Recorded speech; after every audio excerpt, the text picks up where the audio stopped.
बेलपत्री आप शिवलिंग पर पहले चढ़ा रहे हैं, उसके बाद जल चढ़ा रहे हैं। दूसरा, जल चढ़ाने के बाद बेलपत्र चढ़ा रहे हैं। ये दो अलग अलग क्रम है शंकर भगवान की पूजन के। आप समझ लीजिएगा जरा, ये प्रसंग कभी नहीं आया, आज आया है तो उसको समझ लीजिए।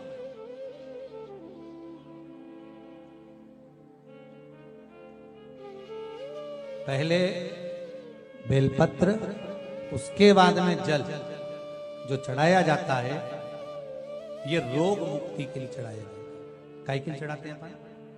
रोग के निवारण, रोग मुक्ति के।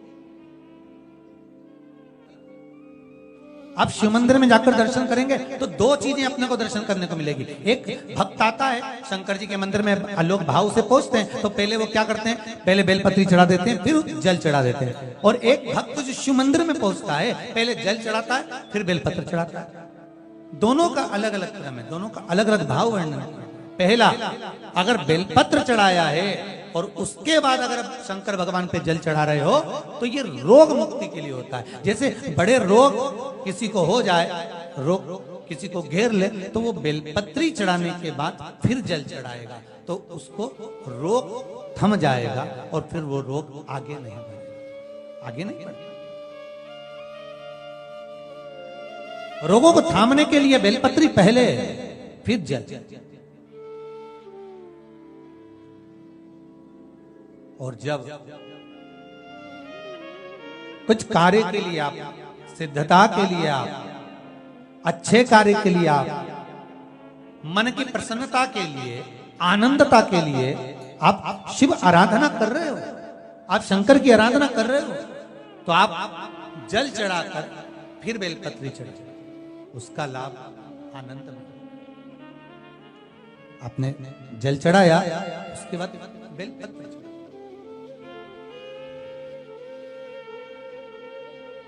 बस एक बात का स्मरण आपको होना चाहिए शिव महापुराण का, कि जब भी आप भगवान शंकर को बेलपत्र चढ़ाते हैं, बेलपत्र समर्पित करते हैं, बेलपत्र समर्पित करते समय प्रयास करा करें कि ये बेलपत्र को जब भी आप समर्पित करें, प्रयास करें कि बीच की जो पत्ती होती है बेलपत्र की, मध्य की जो पत्ती होती है, उसको अंगुष्ठ से पकड़ा जाए।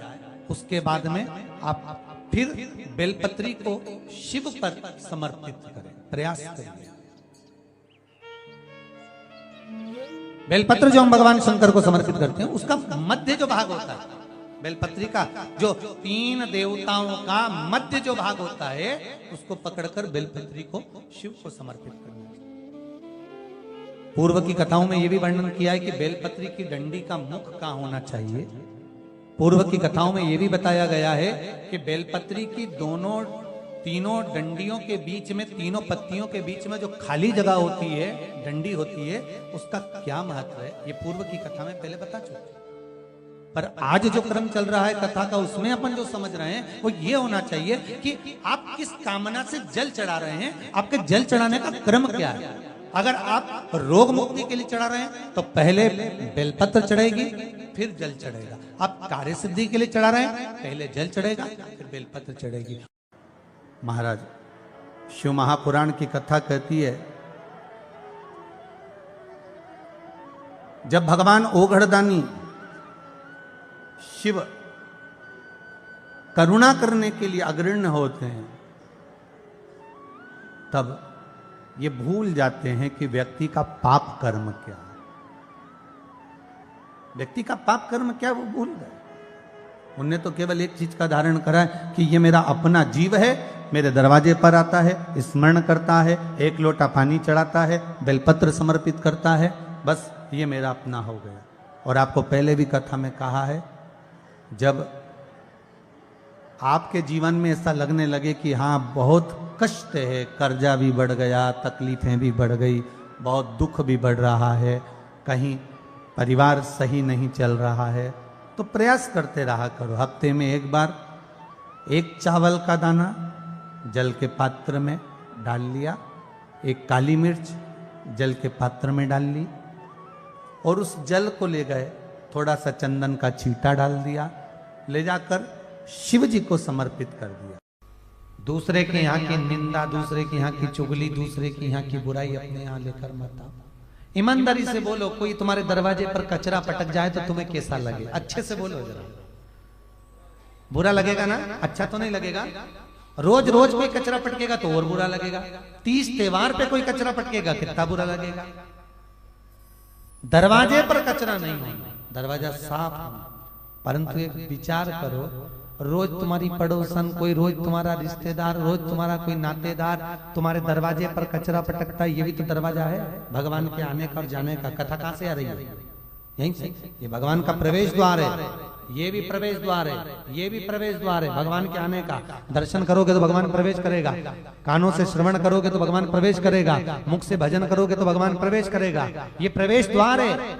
दरवाजे पर कोई कचरा पटक गया कितना बुरा लगा। और रोज तुम्हारी पड़ोसन, नातेदार, रिश्तेदार रोज कचरा पटकते हैं और तुम चाय पिला पिला के कचरा पटकवाती हो। और क्या बोल रही थी जरा बता तो, और क्या बोल रही थी जरा बता तो लिख दो ना कान के ऊपर डस्टबिन और नीचे लिख दो यूज मी। मेरा कान थोड़ी ना कचरे का डब्बा है, कचरे का डब्बा है। पटको कचरा, जितना पटक सकते हो कचरा पटक। अपने इन दरवाजों को स्वच्छ रखिए, साफ रखिए, निर्मल रखिए। ये मुख निर्मल होना चाहिए। अब शब्द निकले ही नहीं। कोई कितना भी बोले पर अपने को अपशब्द नहीं बोलना, कितना भी। एक पत्नी ने अपने पति से एक बार लड़ाई में कह दिया तुम तो जानवर हो। पति कितना सीधा साधा, एक बार भी नहीं बोला। वो बोला तो बिल्कुल सही कह रही है, मैं जानवर हूं। क्यों जानवर हूं? क्योंकि तू मेरी जान में तेरा वर। गलत नहीं कहा, शब्द का। लड़ाई करना हो तो बहुत सारे शब्द हैं, और नहीं करना हो तो सबका तो, सबका तो बोल रही। कोई कितना ही पूछे अपने को बोलना ही नहीं, क्या बोले। कभी कभी ऐसा हो जाता है पत्नी को लड़ने की याद आती है तो जान करके लड़े होता है। क्योंकि दोनों में माता पार्वती जी ने शंकर जी से मांगा ही क्या था? भोलेनाथ। भगवान शिव बोले मांग क्या चाहिए? पार्वती जी बोली एक वर दे दो। क्या वर दे दो? 2 वर चाहिए। कौन कौन सा वर? कि एक वर तो ये दीजिए कि पति पत्नी में आपस में जब झगड़ा हो तो उनमें प्रेम बढ़े। ये पार्वती जी ने मांगा था। भगवान शंकर ने कहा तथास्तु, जो पति पत्नी आपस में झगड़ेंगे उनमें बहुत प्रेम बढ़ेगा। तुम देखना पति पत्नी कितना भी झगड़ा कर ले, पति अगर झगड़ के दुकान चले जाए, ऑफिस चले जाए, कहीं पे भी चले जाए, आते से पूछेगा क्यों रे तेरी मम्मी कहाँ गई? आते से ही पूछेगा। कितना ही झगड़ा हो जाए परंतु प्रेम बढ़ता। और पार्वती जी ने दूसरा वर मांगा था क्या? कि काशी में जो मरेगा उसको गुरु मंत्र तुम्हें देना पड़ेगा। भगवान शंकर ने कहा ये तो हो ही नहीं सकता, मैं गुरु मंत्र नहीं दूंगा, संसार के लोगों को मैं गुरु मंत्र दूं। पार्वती ने कहा गुरु मंत्र तो तुम्हें देना पड़ेगा। भगवान शंकर ने मना कर दिया।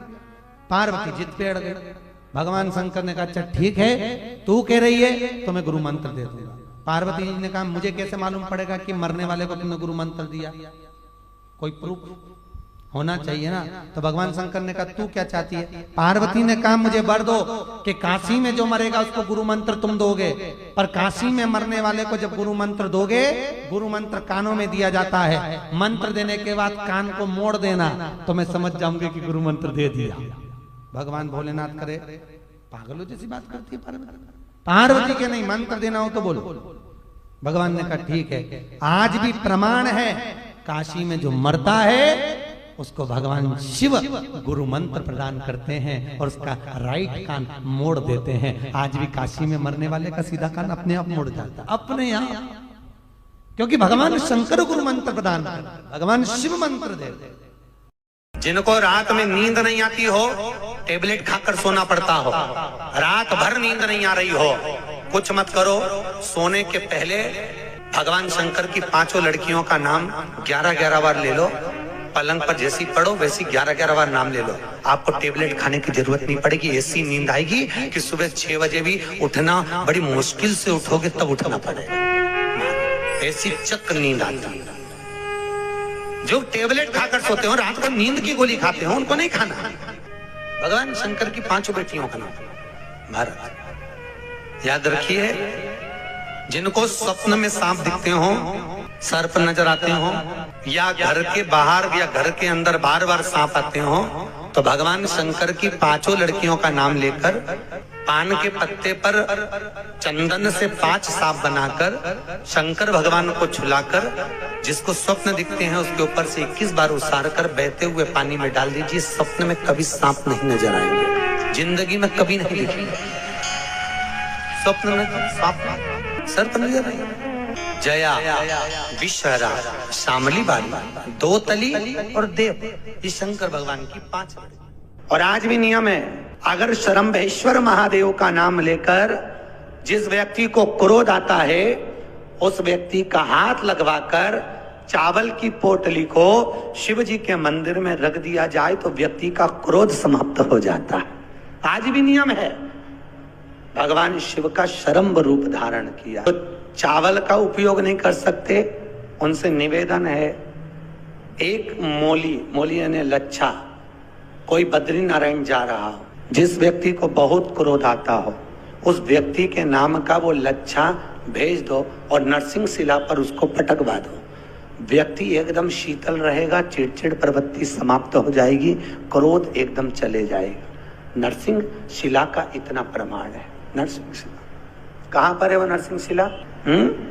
बद्रीनारायण, अलकनंदा नदी के बीच। पसीना आने लगता हो, घबराहट होने लगती हो, एकदम तुरंत घबराहट हो जाए, चाहे दिन में हो चाहे रात में हो, घबराहट उत्पन्न, तो उसके लिए ध्रुमावती माता का नाम लीजिए और ध्रुमावती माता के नाम से गुड़ की 7 टुकड़े कर लीजिए। गुड़ की जो बट्टी होती है उसके 7 टुकड़े कर लीजिए और ध्रुमावती माता के नाम से जहां पर गौरी और शंकर दोनों विराजमान हो, गौरी और शंकर का मंदिर यदि आप दर्शन करेंगे तो शंकर भगवान का जहां शिवलिंग हो और शिवलिंग के साथ में पार्वती जी शंकर के साथ नीचे ही बैठी हो, सामने दीवार पर या ऊंचाई पर ना। आपको पहले कहा था शंकर जी के शिवलिंग का आपको कई बार दर्शन कराया। एक विष्णु शिवलिंग होता है, एक डमरू जैसा शिवलिंग होता है जिसको बैठ कर पूजा नहीं जाता, जिसको खड़े होकर जल चढ़ाए। एक शिवलिंग होता है जो जमीन पर ही रहता है, जिसको गौरी शंकर कहते हैं महाराज। तो गौरी शंकर का स्मरण कर कर, उमा महेश का स्मरण कर कर, जो शिवलिंग जमीन पर हो और पार्वती जी भी जमीन पर ही स्थापित, गौरी शंकर का स्मरण कर कर शंकर भगवान पर प्रदोष काल में समय के शाम के समय पर सूर्य अस्त के कुछ ही क्षण में वो गुड़ की डिलियां आप शंकर भगवान को चढ़ा दीजिए और गौरी माता का स्मरण कर कर उसको उठा कर ले आइए। जिस दिन उठाकर लेकर आए, शनिवार, रविवार, सोमवार, मंगलवार, ऐसे 7 दिन लगातार दरवाजे के बाहर उसी शिव मंदिर के द्वार पर बैठकर आप वो गुड़ की डली को खा लीजिए। महाराज, जिंदगी में कभी घबराहट नहीं हो सकती, सिर दर्द नहीं हो सकता, बेचैनी नहीं हो सकती और पसीना नहीं आ सकता घबराहट के कारण। रात को चक सो आनंदमय, पर गौरी शंकर होना चाहिए। कभी लगे गुरुदेव आज हमारे को बहुत थकान लग रही है, शरीर बेकार लग रहा है, सिर दर्द हो रहा है, शरीर में बेकार बहुत कष्ट उत्पन्न हो रहा है, पीपल के पत्ते की 5 पत्ते पीपल के थाली के अंदर रखो और उस पे भोजन करो शंकर जी का कुंदकेश्वर महादेव का नाम लेकर। कौन से महादेव? एक बार जम के बोलिए, कुंदकेश्वर। कुंदकेश्वर महादेव का नाम लेकर भोजन करना प्रारंभ करो। 15 से 20 मिनट लगते हैं, हमारे टेबलेट खाने की जरूरत नहीं पड़ती। सिर दर्द बंद, शरीर कितना भी दुख रहा हो उसमें आराम लगना प्रारंभ हो जाता है। कुंदकेश्वर महादेव का नाम सुख की अनुभूति कराता है, शरीर के रोग को मिटाने के। कुंदकेश्वर शिव का एक एक संबोधन। और बहुत ध्यान से सुनना भाई, जो अपनी जिंदगी से बहुत तंग आ गए हो, परेशान हो गए हो, कष्टमय जीवन जी रहे हो, बहुत दुखी हो गए हो, उनके लिए ये स्कंद पुराण का चरित्र फिर मिले ना मिले, आप प्रेम से सुनिए। पहला, प्रदोष काल में शाम का समय सूर्य डूब रहा हो, बस डूबा ही हो, और उस समय पर सूर्य के डूबन के तुरंत बाद बाबा को धतूरे के साथ में बेलपत्री ना चढ़ाते हुए बेलपत्री के वृक्ष के 7 कांटे बाबा के शिवलिंग पर समर्पित करे जाते हैं। महाराज, अपनी जिंदगी में अड़चनों को हटाने के लिए फिर आप जिस व्यापार में उतरे, जिस व्यवसाय में उतरे, जिस नौकरी में उतरे, आप दिल से करें, आपको तरक्की मिलेगी। आप हार नहीं सकते, नीचे नहीं आ सकते, उन्नति पर ही चढ़ेंगे। दूसरा, मध्याह्न का समय। महाराज, मध्याह्न का समय दोपहर के ठीक 12 बजे, चाहे फिर वो कोई भी दिन हो हमारा, उस दिन भी धतूरे के साथ बाबा को 7 कांटे बेलपत्री के वृक्ष के समर्पित होते हैं महाराज। इसमें आप ये वाले जो कांटे हैं जो दोपहर 12 बजे वाले हैं, अगर कोई मदिरा पीने वाला हो, व्यसन में डूबने वाला हो, कोई जुआ खेलने वाला हो, कोई गलत वेश्यावृत्ति करने वाला या अपने मार्ग से विचलित कोई व्यक्ति है, उसके लिए भी ये कांटे बहुत काम आते हैं महाराज। दूसरा, पार्वती तेरे द्वारा तेरे नयन अश्रु से जो प्रकटा हुआ बेल का वृक्ष है, द्वितीय शूल में वहां धारण कर, तृतीय शूल, तीसरा शूल जो वर्णन करा गया महाराज। भगवान जो भी दूसरा सोमवार पड़े, जो भी पड़े, उस दूसरे सोमवार में रात्रि के समय पर, अर्थात शास्त्र अब घड़ी और पल का स्मरण करेंगे तो रात्रि के बजेंगे 10 से 12 बजे महाराज, 10 से 12 के बीच में धतूरे के साथ बाबा को शूल समर्पित होता है महाराज। ये भी हमारी बाधाओं को, हमारी तकलीफों को, व्यापार व्यवसाय के लिए, नौकरी सर्विस के लिए, बहुत सारे एग्जाम में आप बैठ लिए, गवर्नमेंट एग्जाम के लिए बैठ लिए, नहीं हो रहा, ये 3 बार मेरे शंकर को बेलपत्री के वृक्ष के शूल समर्पित होते हैं, उसका आनंद पाओ। फिर निवेदन करूंगा, दुनिया में ऐसा कोई समस्या नहीं जिस समस्या का कोई निदान नहीं। हर समस्या का निदान है, पर निदान किसी दूसरे के पास नहीं, निदान केवल मेरे भोले नाथ के पास में है। आपको अगर किसी समस्या का सफल आनंद चाहिए तो शंकर की शरण में जाओ। आपको सीहोर आने की भी जरूरत नहीं है, आपको हमसे मिलने की जरूरत नहीं है, आपको पंडित प्रदीप मिश्रा के पास नहीं आना, आपको किसी बाबा जोगी के पास नहीं जाना, आपको किसी के बेल भभूति लेने नहीं जाना, आपको तो शिव के पास जाना। जो शंकर की वस्तु है उसको स्वीकार करो, बस शंकर की वस्तु को स्वीकार करना चालू कर। अरे भाई, शिव महापुराण की कथा तो यहां तक कहती है, यहां तक वर्णन कर रही है, जिस व्यक्ति की नौकरी नहीं लगती, सर्विस नहीं लगती, हर जगह पर अप्लाई कर रहा है, बार बार इंटरव्यू देने जा रहा है, लगातार उसको अगर सफलता प्राप्ति नहीं हो रही है तो धतूरा ढूंढो। धतूरा कहीं बाजार में नहीं मिलेगा, किसी वृक्ष से धतूरा तोड़ लिया, कुछ मत चढ़ा, तू शंकर जी के मंदिर में जाकर तेरा नाम और गोत्र बोल और शिव जी को धतूरा चढ़ाना चालू कर दे और बाबा से विनती कर, धतूरा चढ़ाना चालू कर। अब धतूरा कोई बहुत कीमती होता है क्या? बहुत पैसे का मिलेगा क्या? कहीं कहीं मिल जाएगा। धतूरा तोड़ और चढ़ा शंकर जी को। रोज नियम बना ले कि एक धतूरा मैं शंकर जी को चढ़ाऊंगा, प्रतिदिन चढ़ाऊंगा, शिव जी से जाकर निवेदन करूंगा प्रतिदिन। शंकर जी की प्रिय वस्तु में धतूरा, बेलपत्र आदि कादि की तो है, क्या है? चढ़ा रोज एक धतूरा, फिर वही धतूरा जिसकी यहाँ तू इंटरव्यू देने जा रहा है उसी के सिर पे चढ़ गया। जो तूने शिव जी के चढ़ाया वही धतूरा वहां चढ़ा है, तो क्यों चिंता करता है?